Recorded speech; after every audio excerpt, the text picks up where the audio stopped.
On this special edition of SKN Football Weekly, we bring to you an exclusive interview with the newly appointed St. Kitts Nevis Senior Men's National Team head coach, Marcelo Serrano. We spoke on a wide range of issues, which I'm sure you as football fans would love to hear. Plus, we're going to review match week 11 in the SKNFA National Bank Group Premier League, looking back at some of the highlights that brought the excitement to round 2 of the Premier League. All that on this week's edition of SKN Football Weekly. We have here with us Marcelo Serrano, the newly appointed national team coach for the St. Kitts Nevis Senior Men's National Team. Coach, thank you for joining us. It's a pleasure to have you with us. Welcome to St. Kitts Nevis. The appointment certainly has been received with some good feedback from the public. First of all, your thoughts. What attracted you to the St. Kitts Nevis program? Yeah, well, thanks, Andre, for communicating with me. It's a pleasure talking to you and talking to the St. Kitts and Nevis nation. And what attracted me was the opportunity to build something meaningful within the federation, within the country, with a strong national identity. When I spoke with President Atiba, Jiba, the technical director, and I met Jamir, our team manager, I saw the passion of football in their veins. I know Jiba for a while now, Coach Jiba, and I'm very knowledgeable about Caribbean football. And I study St. Kitts and Nevis, and from my studies, from the country, from the culture, it's the love of football is like in Brazil, very similar. And so I was like, okay, I think we can connect as people, we can connect as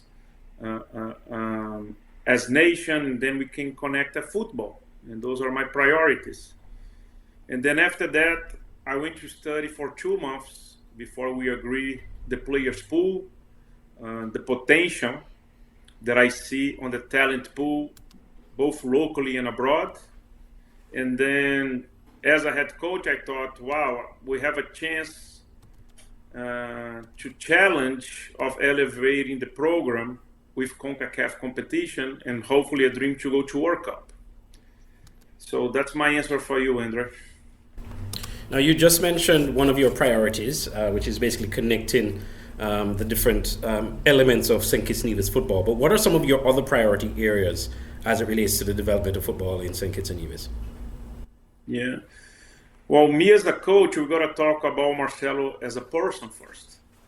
Mm-hmm. And I am a people first coach, you know, and my first priority is to connect with the people, the culture, and respect the culture in the island. And I think after that, and after I learn more about what you guys like, what you guys don't like, and what everyone should see, what football is, what everybody should be seeing, how they are treated as human beings, then I will move to my other priorities that's in the pitch. But my first priority is the personal side, is the human side, and give love, receive love, understand and study the culture, understand and study the players' culture within the senior men's national team for the last 5 to 10 years. And then after having a clear understanding, then I can move to football. How would you describe your philosophy, your football style and your philosophy, and what you hope to implement with this team eventually? I'm Brazilian, so it is, can we play offensively? Can we dominate the opponent, but and bring the fans in the stands happy? You know, so my first philosophy is we play for the fans, we play for the country, we play for the flag, and can we play an attacking and entertainment game? And as a truly Brazilian, I cannot escape from that. Yeah, well, that's exciting because there are a lot of Brazilian football fans in St. Kitts and Nevis and in the Caribbean on a whole. So Certainly, I think that would excite our fans to hear that. Now, you've said you've done your research on the team and you've looked at some of the aspects, different aspects of the team. What would you say is the area that right now needs the most improvement and that you'll be making a lot of focus and attention on? Yeah, I'm a truly believer that we got to plan ahead, then use the resources that we have as a federation that is, comparing to the big federations in CONCACAF in the world, we need to be realistic. We are not a federation that has a lot of resources. So can we plan ahead? Can we still provide a professional environment with professional camps? And the third value that we're already implementing as a team is, can we have sustainable success? So in my opinion, discussing with the leadership, with the federation, deciding last minute call-ups, deciding last minute trips, that's an area of improvement that we need to organize within ourselves. So in my opinion right now is an area of improvement. Can we plan 6 months ahead? Can we plan a year ahead? That's my fourth national team, and that's how we were able to have success in the previous national teams. It is a lot of patience, it is a lot of planning, but we need the time to build our culture. We need the time to organize, plan ahead, to have professional environment, professional camps, and I'm looking a sustainable success.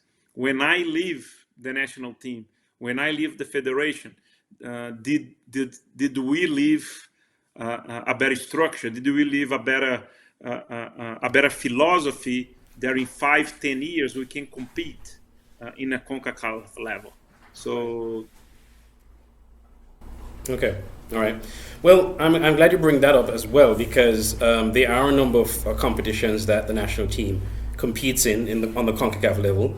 I know this because this year is a World Cup year. That is not as active as before, but we do have the Nations League upcoming and we have other CONCACAF competitions. What are your expectations for those? I know it's early days, but what are your expectations and what would you rate as a successful run in any of the competitions that will compete at the CONCACAF level? Yes.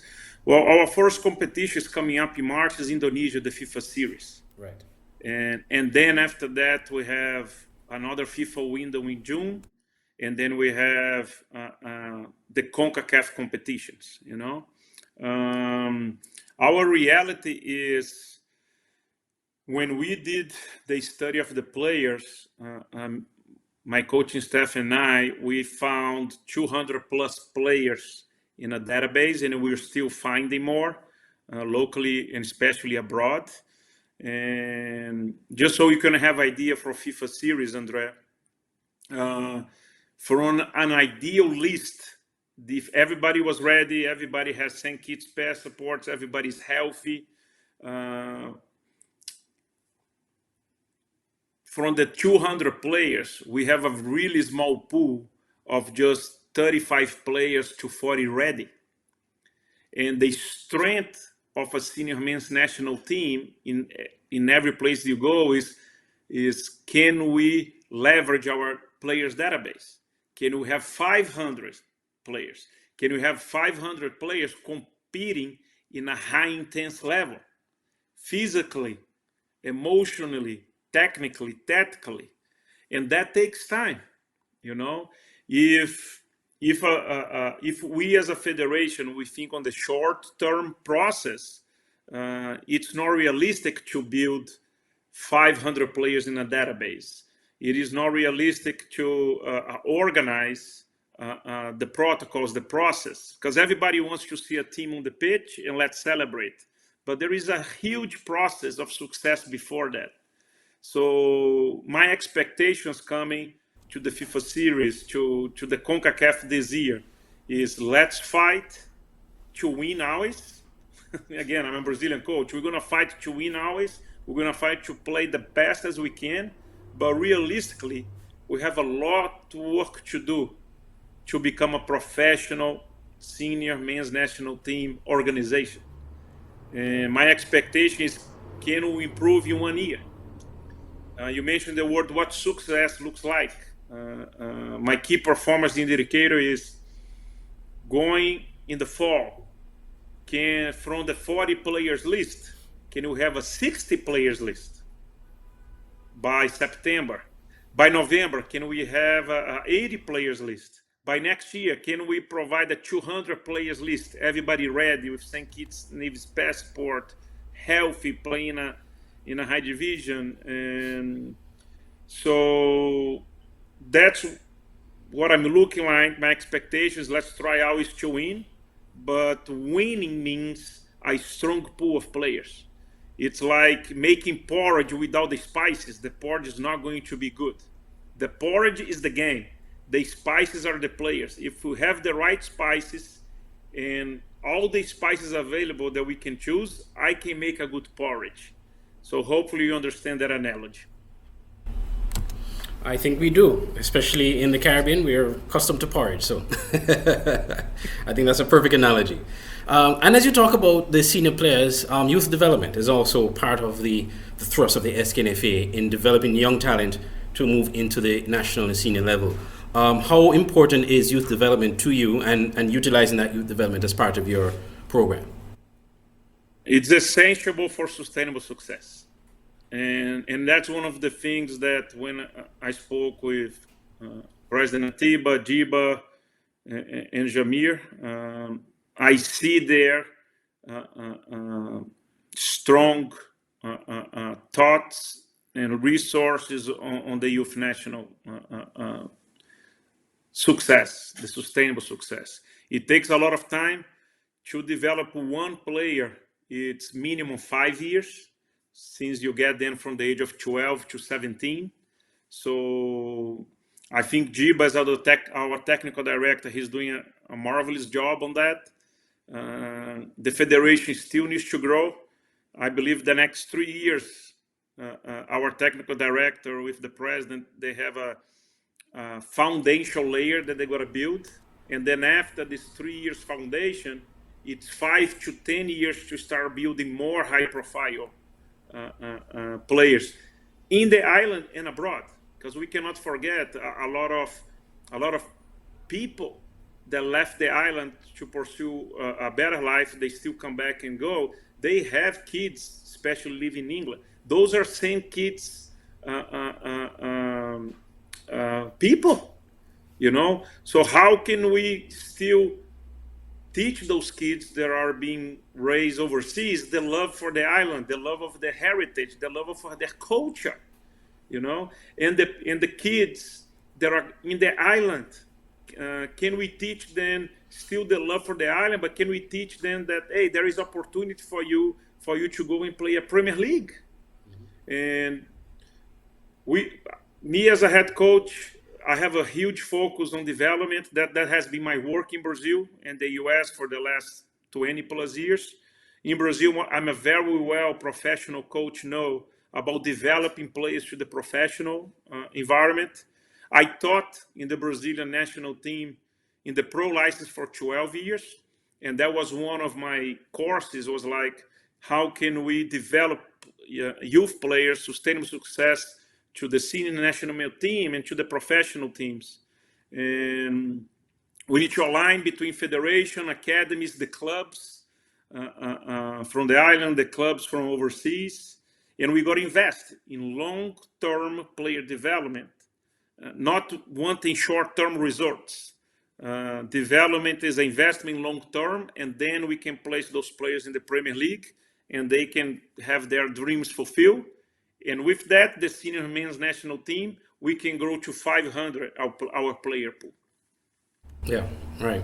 And on that note, and you talk about, recruiting as well overseas and having the local players. How do you manage to balance the utilization and development of the local based players, but also at the same time incorporating overseas talent for the best results? Yeah. Talk about the island first. We need to build I love that the island has the 2 leagues, the 2 clubs, and they train every week and they play every weekend. A lot of the islands in the Caribbean, they don't have 2 divisions with 10 teams each and a very organized structure. I have seen already some of the games. I see the competition. I see that everybody is happy. They want to compete. And in order to keep producing players for the senior men's national team in the island, we need to do a better job, especially on the physical side, on the intensity. One of the things that I see is the speed of the game in CONCACAF, the speed of the game in FIFA tournaments like we are playing right now, and the speed of play in the Premier League, for example, where majority of our players are, is way high than the speed of play in our current league in St. Kitts. So how can we, especially on the physical side, produce this speed, and then our players use metrics of fitness to our players. If you can play a 90 minutes under the local league, does not mean that you can play 90 minutes in a CONCACAF FIFA tournament. The speed and the level of fitness is high. So we are addressing this right now. Again, Jibo, our technical director, is I just arrived at the job. This is my 3rd week, so we are addressing this. And how can we help those great talent players in the island to still perform in a high CONCACAF FIFA environment? And regarding the players overseas, majority of them, they are playing in a high league. And majority of them that we want to recruit, they have these fitness metrics. So our goal, my goal as the head coach of the senior national team, is how can they feel the love of the island again? Like feel the love of the flag. How can they go back to their moms, dads, grandpas, grandparents? And this is my national team. I love, I respect, and I'm going to fight for them, you know? And then a lot of them have dual or triple citizenships. The other nations are not calling them. The other nations are not looking at them as one of them. Well, we are. Of course, we need to organize. Of course, we need to provide professional camps, and we are working on that. I believe when President Atiba and Jiba start talking to me, that's what they're looking for. You know, like I have been coaching professionally in Brazil, US, and national teams for 25 years. They know the professionalism that I like to bring to my teams. And so those are the differences that I'm thinking how to attack with the island players and with the overseas players. And if both sides see that we got to be one together, you know, like we need to fight with our both hands together, then we have 2 hands to fight.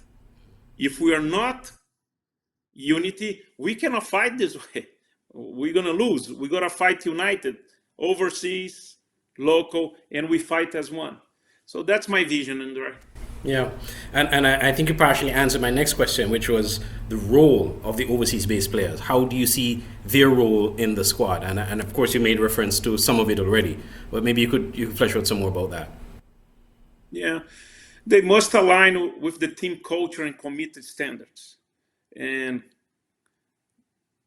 we are giving you an opportunity to play in the World Cup stage, in the World Cup qualification. CONCACAF has so many competitions that if you come, the world, the TVs are on you. Can we go to Gold Cup? Can we go to World Cup?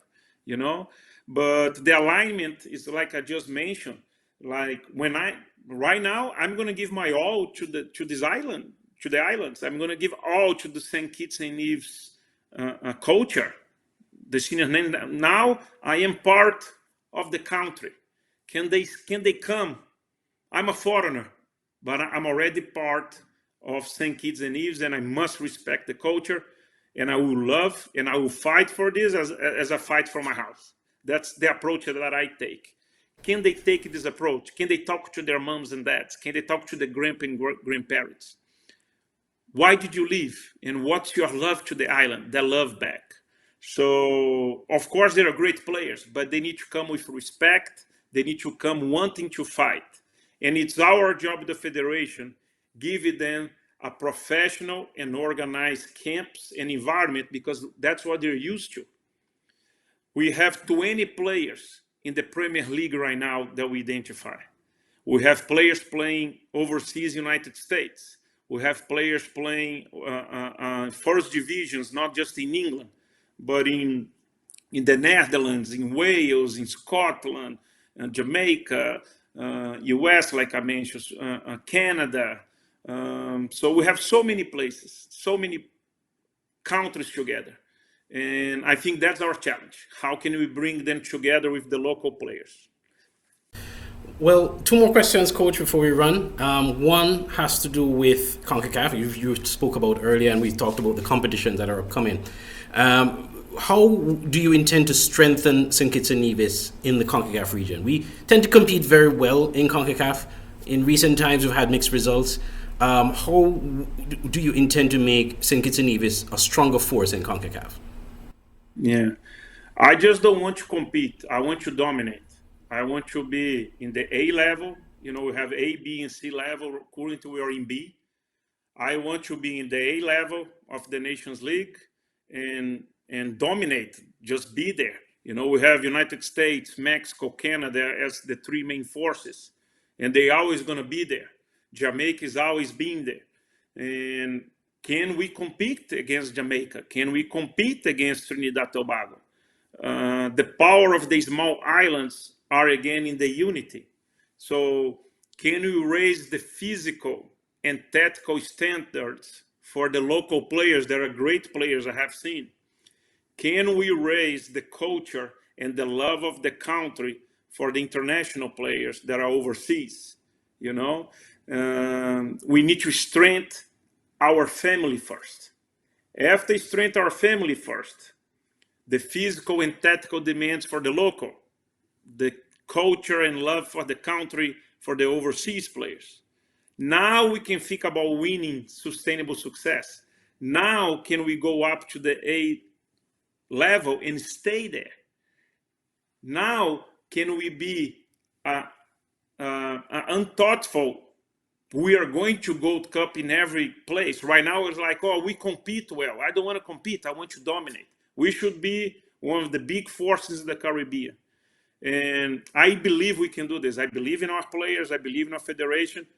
But reality, we are still a little bit far away from that, and that's normal. That's why I see this project as a 3-year project, and the fourth to try to fight for the World Cup. So we have a 4-year plan that's already built, and that's how we're going to strengthen our competitors in CONCACAF and hopefully push for World Cup competition. Right. And finally, your message to fans, football fans. Clearly, people are looking, they're wondering, okay, how well is this coach going to do? I would like to give you the opportunity to speak to football fans and the players themselves who are watching right now. Yeah. Well, I'm going to give kind of 4 bullet points over here that's in my head. We will represent the nation with pride, but with discipline and with a lot of ambition. That's what I like to do in the national teams. We need unity, from the players, from the federation, and then from the fans and the supporters. Without this unity, me as a coach or another coach that comes, we cannot achieve success. The progress requires patience. Our current situation, it's here, and our desired situation, it's here. So it's how we're going to achieve that. So we need to have patience, but also commitment that we will never be lacking to achieve the highest standard that I believe the nation, we need to be a dominant force in the Caribbean. And together, we can raise the level of football in St. Kitts and Nevis. Just by together, patience, dedication, discipline, and unity, we're going to have a progress with that. All right. Well, Coach Serrano, thank you so much for taking time out to speak to us and to speak to the football public. And we certainly look forward to your first competition as the head coach of the national team. Thank you, Andrea. It was a pleasure having this chat with you, and I'm here as much as you need it.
Cuts on the inside. Dajjal still with it. Dajjal finding a bit of room, cuts it back, and Kijani puts it into the back of the net. It's an own goal here by Honda Newtown United.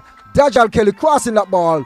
Ball coming off of the foot of Kijani David and going into the back of the net. It's Lam going to the ground, but it's Javon Amri firing a shot, and Stevens with a brilliant save once again, keeping Newtown in this game. Forwards. Javon Amri looking to put that one in. Heads go up. It's Raheem looking to set that one through. Sets it for Kimari, and Kimari sneaks it into the back of the net.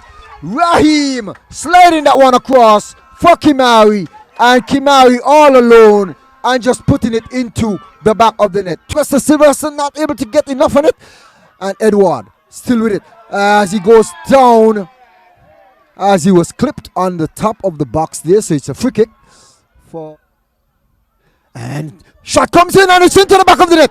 Renner Jr. sneaking that one through the near post. Newtown pulling back one here just before halftime. To Renner 2, and it's Renner 2. Can he get the equalizer? And Renner puts it into the back of the net. Newtown getting the equalizer here in the 78th minute of play. Renner Jr. Newtown playing quickly there. Ball played through, and Hippolyte is onside. Hippolyte looking to put it past the goalkeeper. It's into the back of the net. Coming off the post. Hippolyte with the go-ahead goal here in the 81st minute. Honda Newtown United 3, Rams Village Superstars 2. Oh, no talking there. Here comes your play. Bradshaw! Bradshaw! Spencer one in the net. And it's 1-0 in favor of the Eagles. Bradshaw coming off the bench and is making the coach look good. Putting that one in the back of the net in the 41st minute. So Watley giving away this one. Oh, boy. Hendrickson had to come in and save the day, and it's another corner. Clark with the kick. Goes in. Right inside here! Right inside! On the head of Freeman! Free as a bird! And just hit that one in the back of the net, and it's St. Paul's 1, Keon less than 1. Ship was him how, as the referee plays the advantage. Tijani Foy turns on the inside, looking to get away. He's chipped up there, and it will be a free kick right on the edge of the Grant looking to put his foot on it, and Grant puts it into the back of the net. Goalkeeper giving up all the space there on the back post. That goal coming in the 36th minute of play.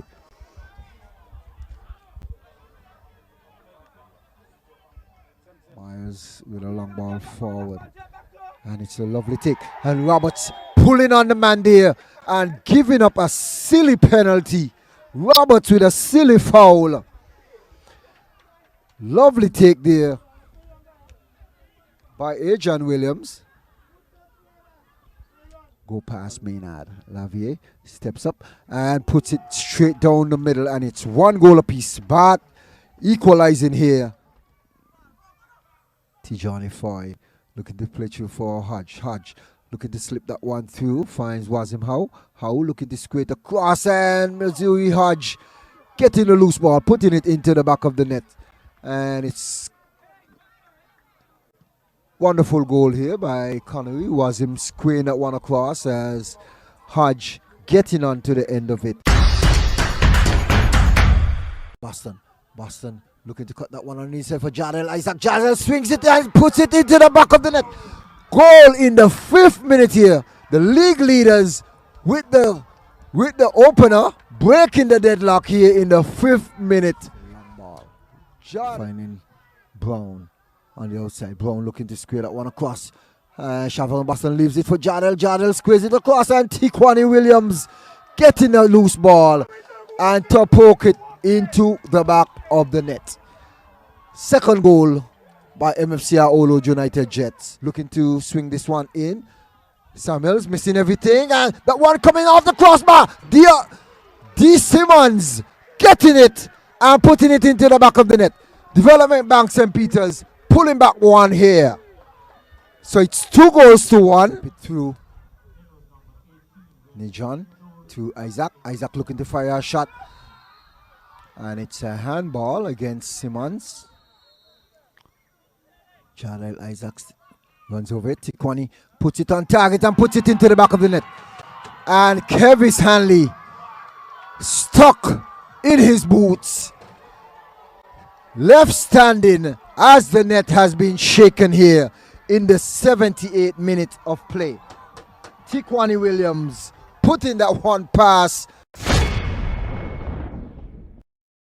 Thank you for watching this edition of SKN Football Weekly. Join us next week when hopefully we will have analysis of the games that have been played. We will have our analysts in studio, and we'll also be talking about the upcoming matches for that coming weekend. Thanks again for watching SKN Football Weekly.